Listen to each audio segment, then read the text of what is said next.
Welcome back to the channel, guys. Today we're going to look at Metal Gear Solid. We're going to look at every title pretty much available except number 4, which is pretty terrible on the Steam Deck. It's difficult to run anyway, just because of the PS3 emulation. It's just a lot harder to run. Even on my PC, I can't really get it running at 4K. So yeah, it's not really worth showing.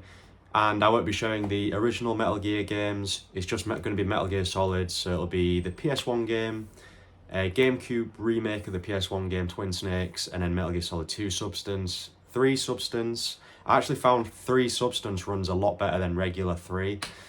So yeah, not even worth showing the regular one, but yeah. And then eventually show off Phantom Pain. Even though I've already shown that, it works well as a big collection in the video, so yeah.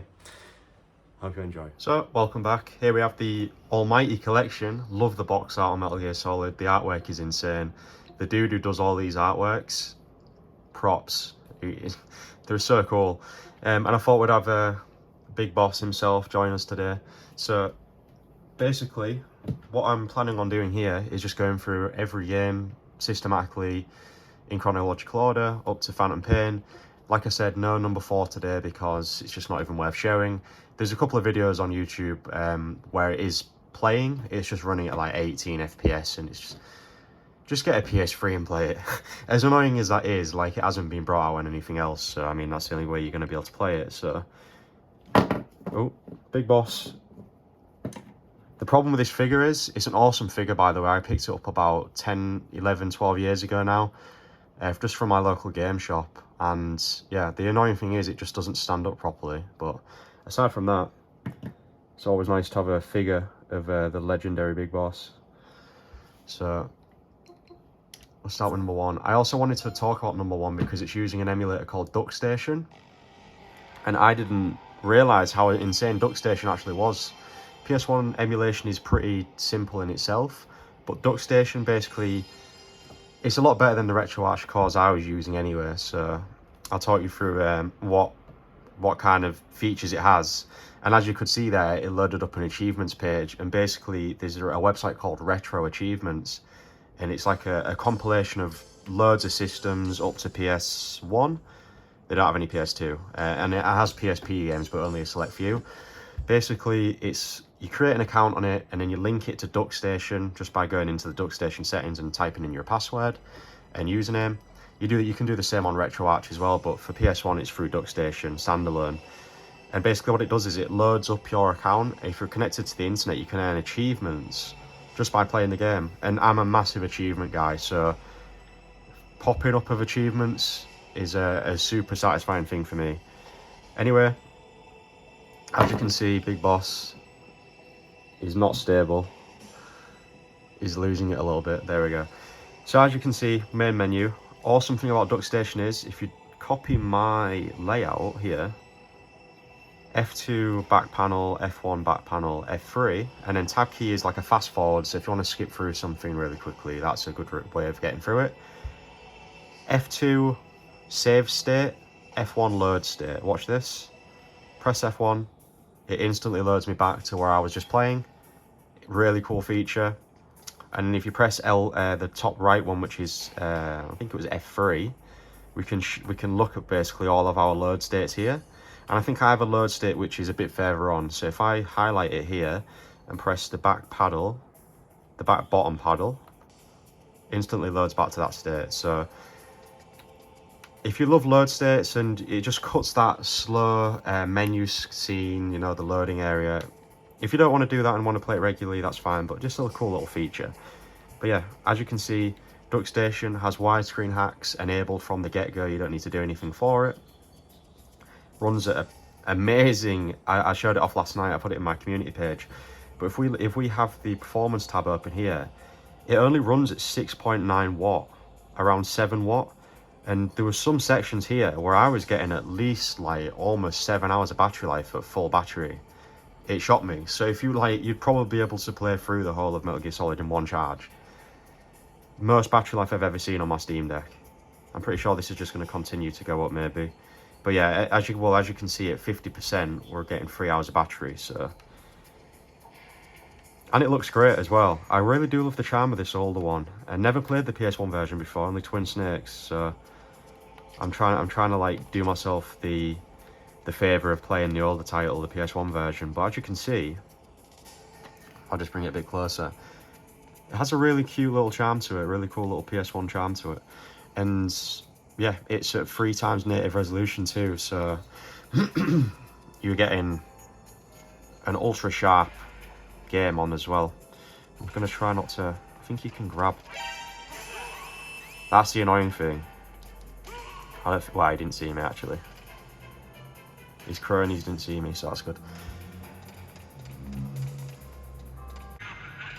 But yeah, as you can see, I've just beaten a Revolver Ocelot, you know, spoke to one of the government guys, and he's basically explained the situation to me. But this wasn't to show that the PS1 works, because PS1 is like available to play on, like, you can play PS1 on a phone from like 2015, you know, it's not a difficult thing to run. I've got like small Android devices that play PS1, but I just really like the features that DuckStation includes in these PS1 games, like the availability, and I just load state again, I'm back here, but the availability to unlock achievements and stuff is a massive thing for me, so that's a really cool feature. And yeah, I mean, it just plays really well. You're getting a really good battery life. Apparently I suck. I've got it on normal difficulty, so I seem to die really quickly. But yeah, that's Metal Gear Solid 1. Obviously it's a stealth game and I'm like failing massively here. But yeah, works amazingly. DuckStation is a great emulator. If you want to see any more PS1 games, let me know. But works great. So now we're looking at Metal Gear Solid 2 Substance. A really good version of Metal Gear Solid 2. And it has the skateboarding minigame. Classic. I would have played the PC version of it with the fix, but getting that installed on a Linux device is a pain in the ass. It is a massive pain in the ass. So I didn't want to go through all that installation in the back end. I'd rather just play it natively on the PS2 emulator, and you'd be surprised. It looks and plays amazingly on this emulator. So if we just load into the game here. But yeah, it's a shame that the PC version, it's not even available anymore on GOG. I think it got removed because of the copyright for the game ran out or something, so Konami pulled it from most stores. So the only way to play it is if you pretty much pirate it, or you already owned it on GOG. But yeah, like I say, it's not an easy one to even get installed on the system anyway. I've tried and it's, yeah, it didn't work, so I just couldn't be arsed with it. It's not really a big deal playing the PS2 version. It's a shame that PS2 doesn't have retro achievements installed. That would be insane. As you can see, pulling a pretty low wattage here, which is nice. I've noticed some games, it really does range on PS2 from like games hitting like 20 watt in areas to just games only pulling 8. So it's nice when you see a low wattage game, because you know you're going to get a lot of time on it, battery life wise. As much as I'd love to hear Solid Snake and Otacon speak, let's get into some gameplay. Amazing part about the tanker, and I watched Kojima making the game back in the day.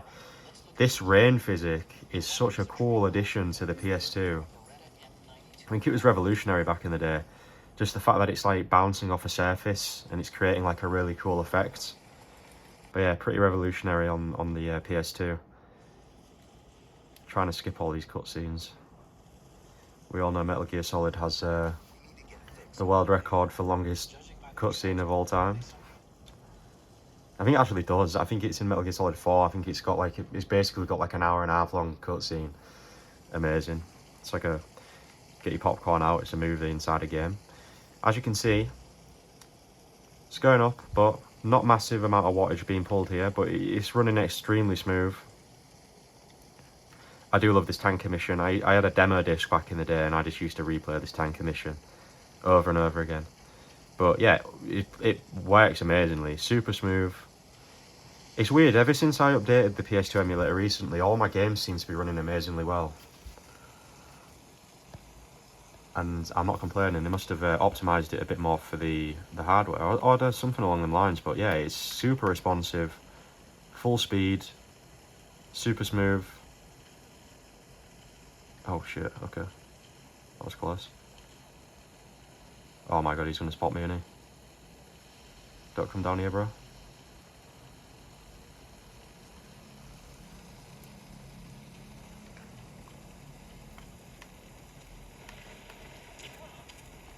Thank you. Yeah, so I mean, alongside playing it natively, which is a massive thing in itself, because playing the native version of a game is always nice. You know what the developer intended it to be like, instead of it being like a PC port or something. It runs really nicely, as you can see. Very nice little looking frame rate graph there. Game looks amazing. I've got widescreen hacks on now as well, so you're not stretching the screen either.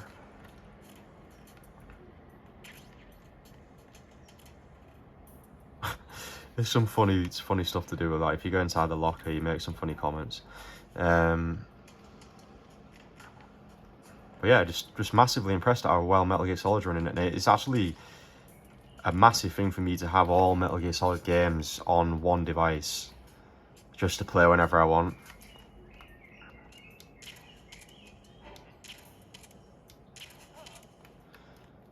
Obviously, aside from Metal Gear Solid 4, but I don't see that ever being a possibility. PS3 emulation's just too difficult to run, but it's not a big deal.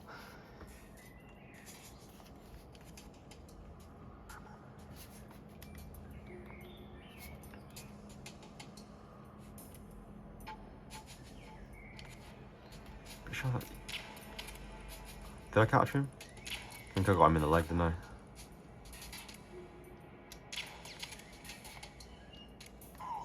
Yeah, I got him.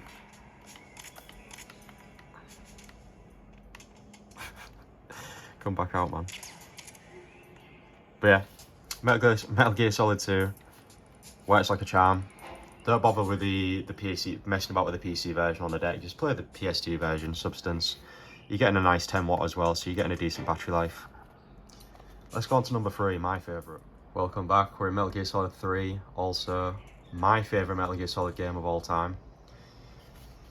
Something about being set in the jungle. You've got the camouflages, you can blend in with your environment. The whole package in itself is amazing. The bosses, the storyline, the espionage, everything about it is just massively appeals to me.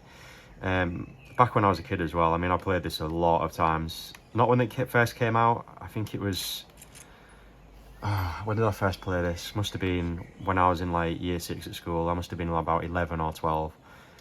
Me and my friend played it as many times as we possibly could. I think we got to around like 21 playthroughs before we started to get a bit bored by it. But, I mean, I could never get bored by this game. This game's a classic.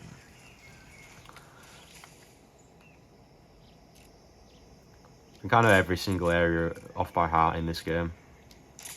I've just played it that many times. But as you can see, as far as the actual gameplay on the deck goes, if you remember, I showed you the original version a couple of videos ago, or like maybe it was like a few weeks ago even.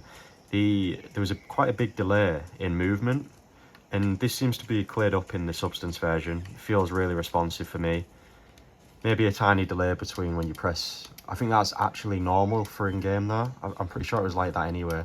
It doesn't really bother me that much because it's not like a big delay. It's still pretty damn smooth. But yeah, as you can see, still only running at 10 watt. I thought this one might have ran a bit, was a bit harder to run really. The Substance version as well, because you've got like the camera movement, you can move the camera around. It's like the definitive version. But no, seems to be a pretty easy game to run. You're going to get like at least 4 hours of battery life on full charge. So that is amazing. I've got widescreen hacks enabled too. And yeah, it's pretty much my favourite way of playing Metal Gear Solid 3 on a portable device now. I know I did show off I swear I hit him in the head there. That was a pain in the ass. Mirror, go down, bro. This guy's a beast. I was gonna say. Yeah, I showed off the Nintendo 3DS version, and that one looked okay, but was only running at 20 FPS.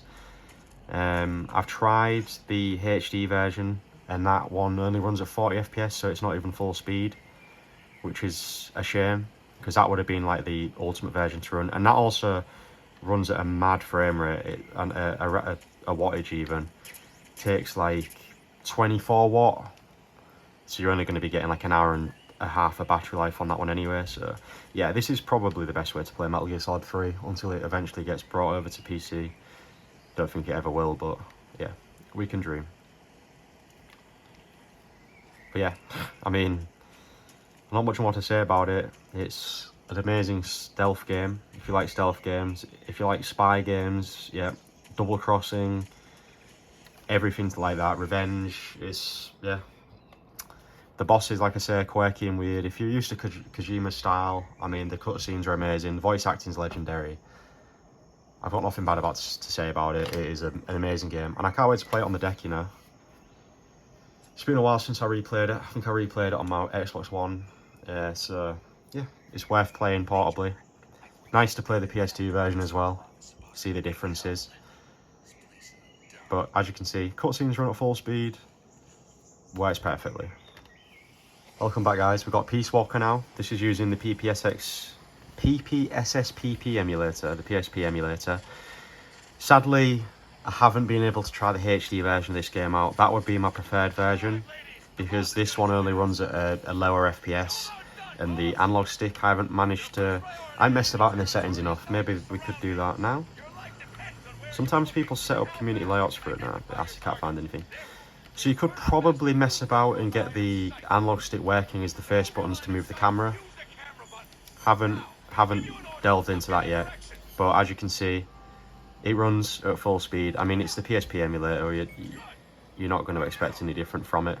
But yeah, you could definitely mess about and get the face buttons as the movements in this game.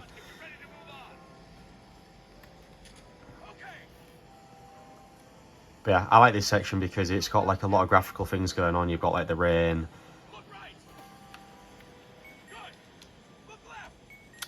I mean, yeah, it's a pretty demanding area of the game, and you're only pulling 7 watt, which is an amazing amount of wattage to be pulling for a PSP game.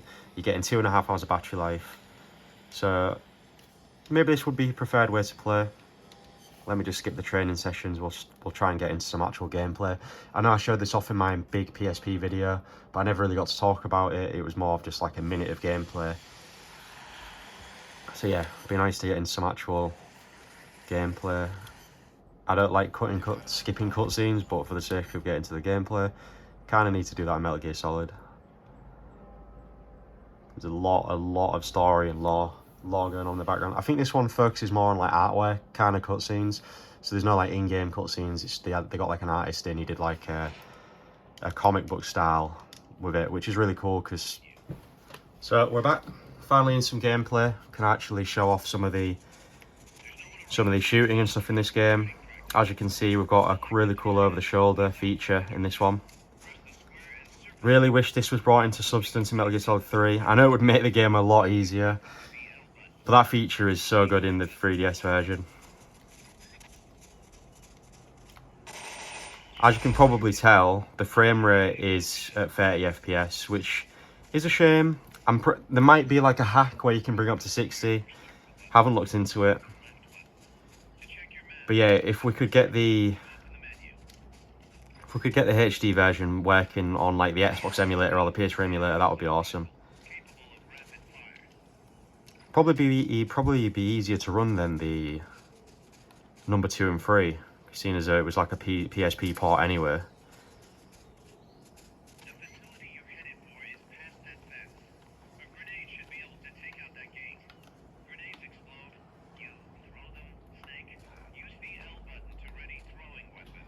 Yeah, well, I just need to... okay.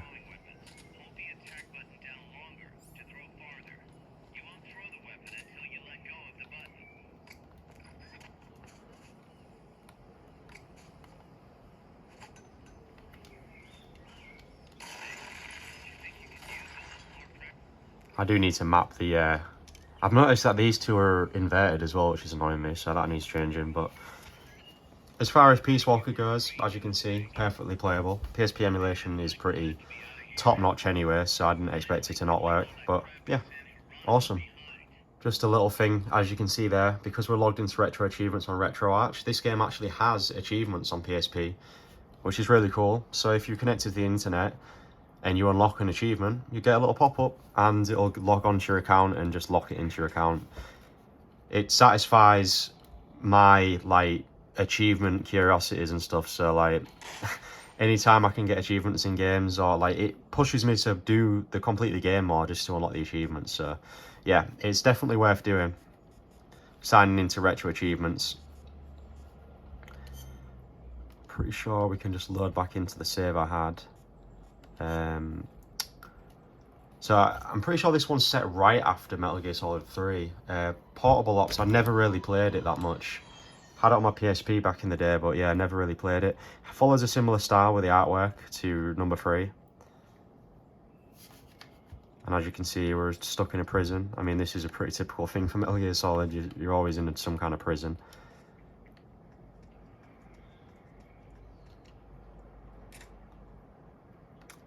Wonder if we can actually get out somewhere. Normally consists of just like hiding under the bed and tricking the guard that you're actually not in. There we go.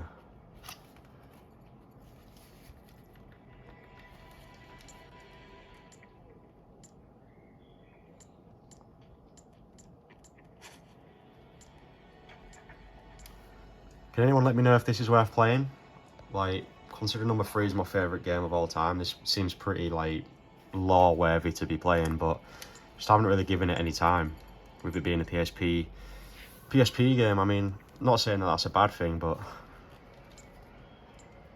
yeah, I just don't think it would like have as many features as number 3 did. I think this is the one where like it introduces the option for you to start recruiting people into your mother base team and stuff. And that was followed up in Peace Walker a lot as well. And then in Phantom Pain, that is like one of the main things about it. But I think I heard someone talking about this game. They said that if you want to take a guy back to your base, you have to drag him all the way to the end of the level.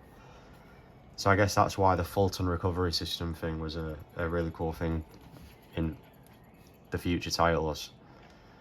Sneaking suit, as you can see. We're rocking the sneaking suit here.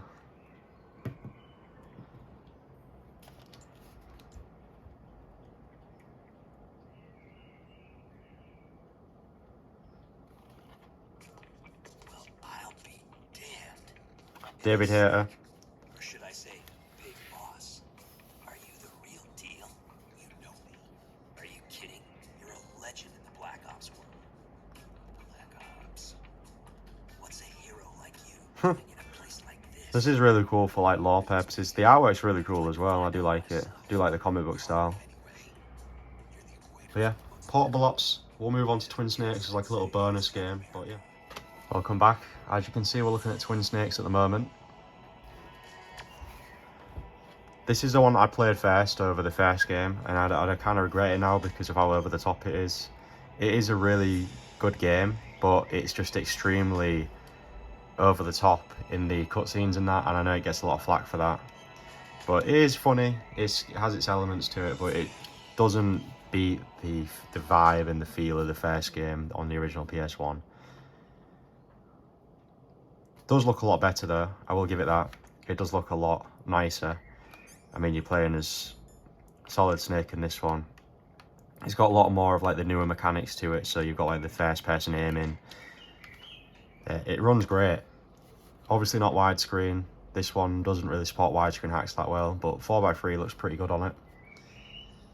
Let's put the performance metrics up here. As you can see, only using about 8 watt as well, so you're going to get a nice battery life on this one. If I just go back through into this area, we can have a little walkabout and I'll show you how well it runs. Does look extremely sharp. Some of these textures here look so good. But then it feels more like you play Metal Gear Solid 2, which is cool in the first game, but it just misses the charm of the PS1 version of it. So I mean, there's 2 versions to play. I mean, it's up to you to choose which one you want to play. I think we have to equip the handkerchief so these dogs don't attack me. That's right.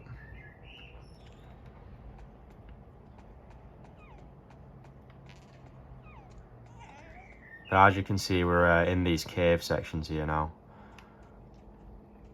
think I will have to swap over. I say the only annoying thing about this game is I massively had problems fighting Mantis.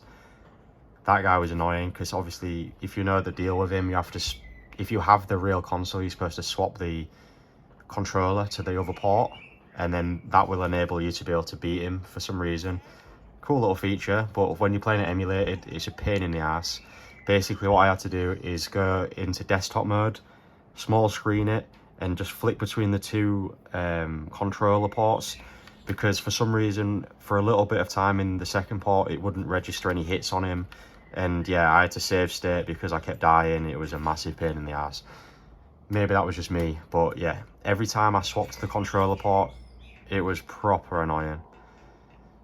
But here we are. This is the praying mantis room.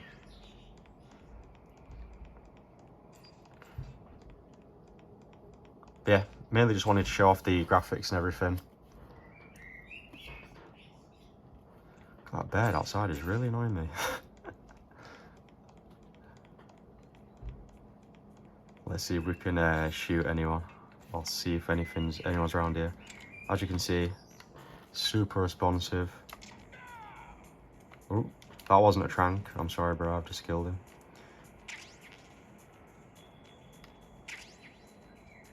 But yeah, if you're a fan of Twin Snakes, if you had any doubt, I mean, it's the GameCube game. GameCube games work awesome on this device. Works great. And we're back for the final video of today.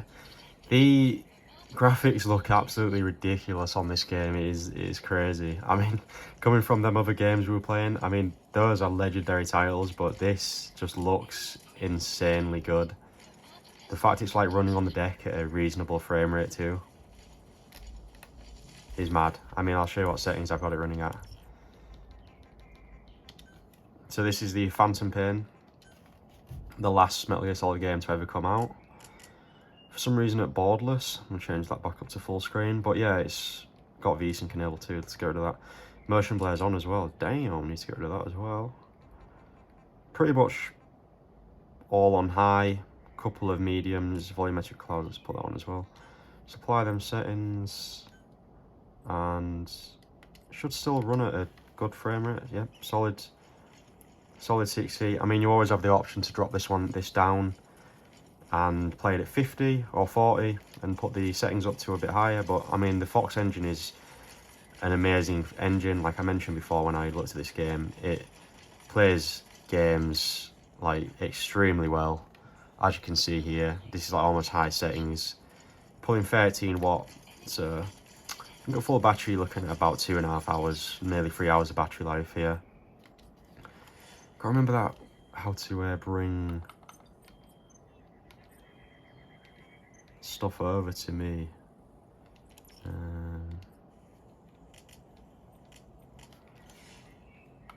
I had this problem last time. I was trying to remember how to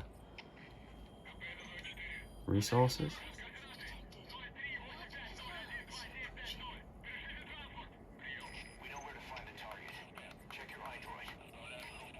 And bring myself a little truck. I just sold it, truck. Oops. Oh, now I'm being spotted. Oh my god, okay. I didn't mean to pull out first, but he's getting blasted. Jesus Christ. Sorry, bro. Well, this is not how I'd normally play the game. That guy just got absolutely obliterated. Rip, bro. Sorry, man. But yeah, as you can see, I'm gonna get absolutely killed now. Didn't realise there was all these guys walking around on these things. Yeah, I'm dead. Ooh, that was cool. Just dodged that rocket. Yeah, we'll load back up, but there we go. As you can see, even when getting blasted by rockets or bullets, still maintains its 50 FPS.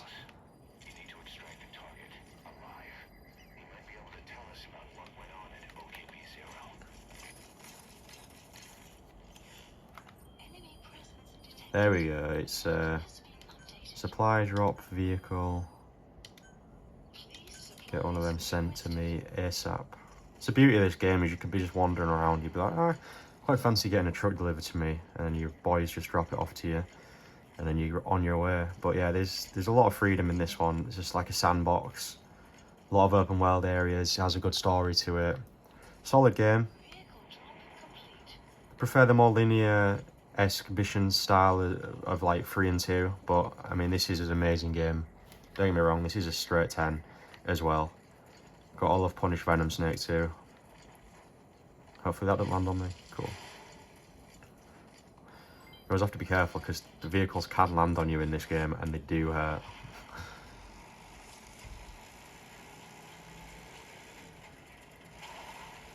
But yeah, driving, ultra responsive. Game feels great. Them guys are probably going to see me. I think this is quite a far into the game mission, this one, so.